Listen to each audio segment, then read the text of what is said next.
నుంచి కిమ్స్ హాస్పిటల్లో ట్రీట్మెంట్ తీసుకుంటున్న Sritej last 15 days back IC నుంచి రూమ్కి షిఫ్ట్ చేశారు. అతనికి ఇన్ఫెక్షన్స్ అనేది ఏమీ లేకుండా కొంచెం స్టేబుల్గా ఉన్నాడు.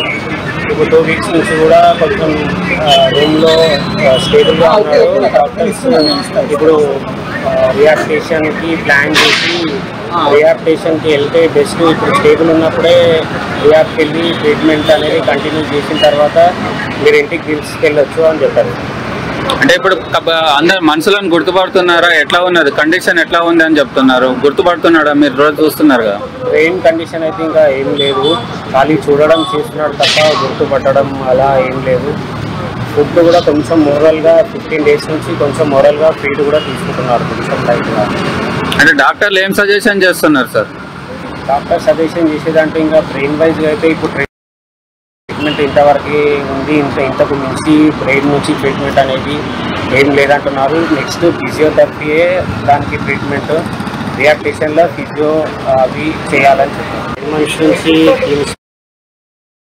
బెనిఫిట్ షోలో ఆ తొక్కిసలాట్లో గాయపడినటువంటి బాబు శ్రీతేజ్ను కిమ్స్ హాస్పిటల్ నుంచి అయితే డిశ్చార్జ్ చేశారు. డిశ్చార్జ్ చేసి ప్యారడైజ్ సర్కిల్ దగ్గర ఉన్నటువంటి ఏషియన్ రీహాబిలిటేషన్ సెంటర్కి అయితే తరలించారు. ప్రస్తుతం బాబు ఆరోగ్య పరిస్థితి కాస్త నిలకడగా ఉన్నట్టుగా కూడా తెలుస్తూ ఉంది. కొంత లిక్విడ్కి సంబంధించినటువంటి ఆహార పదార్థాలు కూడా, ద్రవ ఆహార పదార్థాలు కూడా కొంత తీసుకున్నట్టుగా కూడా తెలుస్తూ ఉంది. అలాగే బాబు స్వతహాగా కూడా శ్వాస తీసుకుంటున్నట్టుగా కూడా తెలుస్తుంది. అయితే సుమారుగా 146 రోజులు అవుతా ఉంది ఈ తొక్కిసలాట్ల ఘటన జరిగి. ఒక తొక్కిసలాట ఘటనలో శ్రీతేజ్ తల్లి రేవతి కూడా అక్కడికక్కడే ప్రాణాలు కూడా విడిచినటువంటి పరిస్థితి అయితే ఉంది. అయితే బాబు ఆరోగ్య పరిస్థితి కాస్త విషమంగా ఉంది అని చెప్పి కూడా కొంత తెలుస్తూ ఉంది ప్రస్తుతం. అయితే ఆ తొక్కిసలాటలో బాబు లోపల ఉన్నటువంటి ఆర్గాన్స్, ఇంటర్నల్ ఆర్గాన్స్ అన్నీ కూడా కొంత డ్యామేజ్ అయినటువంటి పరిస్థితి అయితే కనిపిస్తూ ఉంది. ఆ డ్యామేజ్ కారణంగానే తను ఇతర మనుషుల్ని గుర్తుపట్టలేకపోవడం, అలాగే స్వతహాగా శ్వాస తీసుకోవడము, ఇలాంటి ఇబ్బందులు కూడా గురైనట్టుగా కూడా తెలుస్తూ ఉంది. పెద్ద ఎత్తున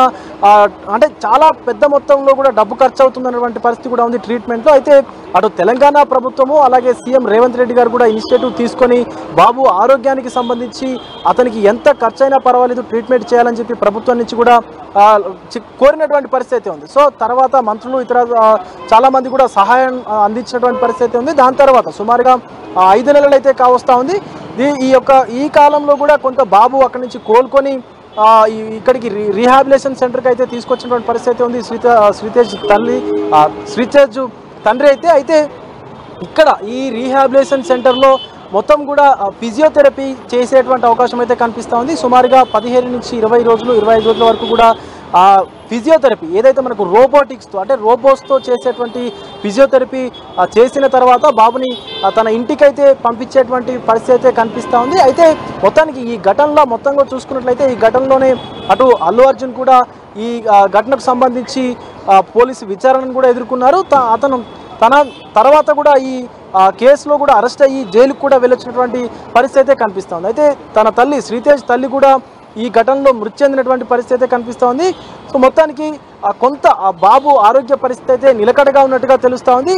సుమారుగా మొత్తం కూడా 146 రోజుల తర్వాత ఆసుపత్రి నుంచి శ్రీతేజ్ అయితే డిశ్చార్జ్ అయ్యాడు.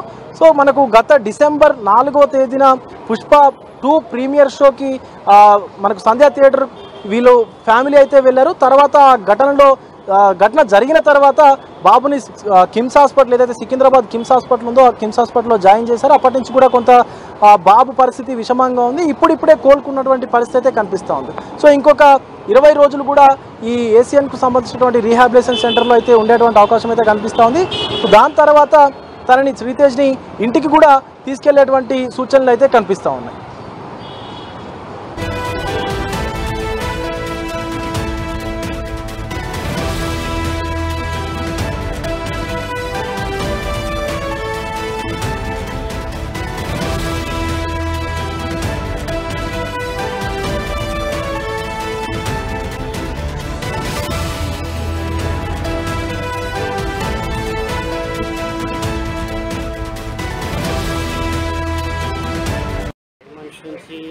హాస్పిటల్లో ట్రీట్మెంట్ తీసుకుంటున్న Sritej last 15 days back ICU నుంచి రూమ్కి షిఫ్ట్ చేశారు. అతనికి ఇన్ఫెక్షన్స్ అనేది ఏమీ లేకుండా కొంచెం స్టేబుల్గా ఉన్నాడు. ఇప్పుడు 2 weeks నుంచి కూడా కొంచెం రూమ్లో స్టేబుల్గా ఉన్నాడు. డాక్టర్స్ ఇప్పుడు రిహాబిలిటేషన్కి ప్లాన్ చేసి రిహాబిలిటేషన్కి వెళ్తే బెస్ట్. ఇప్పుడు స్టేబుల్ ఉన్నప్పుడే రిహాబ్కి వెళ్ళి ట్రీట్మెంట్ అనేది కంటిన్యూ చేసిన తర్వాత మీరు ఇంటికి తీసుకెళ్ళొచ్చు అని చెప్పారు. అంటే ఇప్పుడు అందరు మనుషులను గుర్తుపడుతున్నారా? ఎట్లా ఉన్నది కండిషన్ ఎట్లా ఉంది అని చెప్తున్నారు. గుర్తుపడుతున్నాడా? మీరు రోజు చూస్తున్నారు కదా. బ్రెయిన్ కండిషన్ అయితే ఇంకా ఏం లేదు, ఖాళీ చూడడం చేస్తున్నాడు తప్ప గుర్తుపట్టడం అలా ఏం లేదు. ఫుడ్ కూడా కొంచెం మోరల్గా 15 days నుంచి కొంచెం మోరల్గా ఫీడ్ కూడా తీసుకుంటున్నాడు కొంచెం లైట్గా. అంటే డాక్టర్లు ఏం సజెషన్ చేస్తున్నారు సార్? డాక్టర్ సజెషన్ చేసేదంటే ఇంకా బ్రెయిన్ వైజ్గా అయితే ఇప్పుడు ట్రీట్మెంట్ ఇంతవరకు ఉంది. ఇంతకు మించి బ్రెయిన్ నుంచి ట్రీట్మెంట్ అనేది ఏం లేదంటున్నారు. నెక్స్ట్ ఫిజియోథెరపీయే దానికి ట్రీట్మెంట్. రిహాబిలిటేషన్లో ఫిజియో అవి చేయాలని చెప్పారు. అంటే కంప్లీట్గా బెడ్ రెస్ట్లో ఉంటుండా లేకుంటే లేచి నడిచే అవకాశం? కంప్లీట్ బెడ్ రెస్టే ఉన్నాడు. బెడ్ రెస్ట్ అంటే ఫుడ్ తీసుకోవడము, మందులు తీసుకోవడము మీరే అలా తనకు తాను తీసుకునే అవకాశం ఏమైనా ఉన్నదా? నోట్ నుంచి ఏమీ లేదు. ఇంతకుముందు నోస్ ఫీడ్ ఉండే, నోస్ నుంచి ఫీడ్ ఇచ్చారు. ఇప్పుడు గ్యాస్ట్రో స్టిక్ చేసి కడుపుకి పైప్ పెట్టి అక్కడి నుంచి ఫీడ్ కానీ మెడిసిన్స్ కానీ అక్కడి నుంచి ఇస్తున్నారు. మరి అట్లాంటి సీరియస్ కండిషన్ ఉన్నప్పుడు హాస్పిటల్ నుంచి డిశ్చార్జ్ చేసి ఎందుకు తీసుకెళ్తున్నారు? మరి అంటే ఇంకా బ్రెయిన్ వైజ్ వేరే కండిషన్ అయితే నార్మల్గానే ఉన్నాయి. బ్రెయిన్ కండిషన్కి లాంగ్ టైం పడుతుందని చెప్పారు డాక్టర్స్. ఇక్కడ ఉంటే ఇంకా ఇన్ఫెక్షన్స్ అయ్యి అది ప్రాబ్లం అవుతుంది.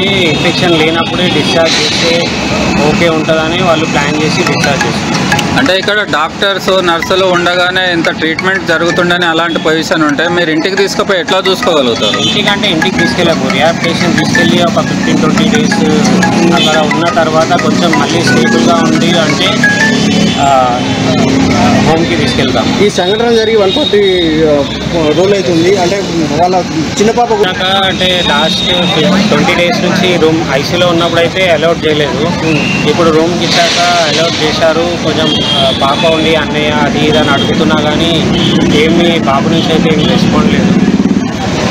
మీకు గవర్నమెంట్ అభయం ఇచ్చింది కదా, మేమే ఖర్చు పెట్టుకుంటాం అని. ఇప్పుడు గవర్నమెంటే పెడతారా, మీరు సొంతంగా ఖర్చు పెట్టుకుంటారా? సెకండ్ డే నుంచి ఫస్ట్ డే నుంచి అయితే మాకు సపోర్ట్ ఫిలిం ఇండస్ట్రీ నుంచి అదే పుష్ప టీం నుంచి వాళ్ళు సపోర్ట్ చేశారు. వాళ్ళు ఇన్స్ట్రక్షన్తోనే ఇన్ని రోజులు నడిచింది. ఇప్పుడు కూడా వాళ్ళు బిల్లు కొరకైతే మాకుతోని ఏం డిస్కషన్ చేయలేదు. మీకు డిశ్చార్జ్ అనగానే వాళ్ళు ఓకే అన్నారు. ఇంకా వేరే ఏం అడగలేదు వాళ్ళు. ఇప్పుడు మీరు ఫైనల్గా ఏం చెప్పాల్సుకున్నారు? అంటే బాబు డిశ్చార్జ్ అవుతారు కదా ఈరోజు. డిశ్చార్జ్ తర్వాత ఎవరు పెట్టుకుంటారు ఖర్చు? వాళ్ళే పెట్టుకుంటా అన్నారా, గవర్నమెంట్ పెడతా అన్నారా, ఎట్లా? అది ఏం డిస్కషన్ అనేది ఏం కాలేదు సార్. అది ఈ సపోర్ట్ అనేది గవర్నమెంట్ నుంచి అయినా ఈ పుష్ప టీం నుంచి అయినా కంటిన్యూ ఉండాలని కోరుకుంటున్నాం. ఎప్పుడు డిశ్చార్జ్ చేస్తారు? ఇవాళ డిశ్చార్జ్ చేశాను. చేసిండ్రు ఆల్రెడీ? ఇంకా ఉన్న డిశ్చార్జ్ సమ్మరీ అయిపోయింది. ఇప్పుడే వాళ్ళు మెడిసిన్స్ అవన్నీ ఎట్లా యూజ్ చేయాలి అవన్నీ చెప్పారు. ఇవాళ 9:30 అట్లా డిశ్చార్జ్ చేస్తారు. ఎక్కడ రిహాబ్ సెంటర్ ఎక్కడ కొంచెం తీసుకెళ్తారు? ఇక్కడ Asian Secunderabad. Asian Secunderabad. Asian transfer.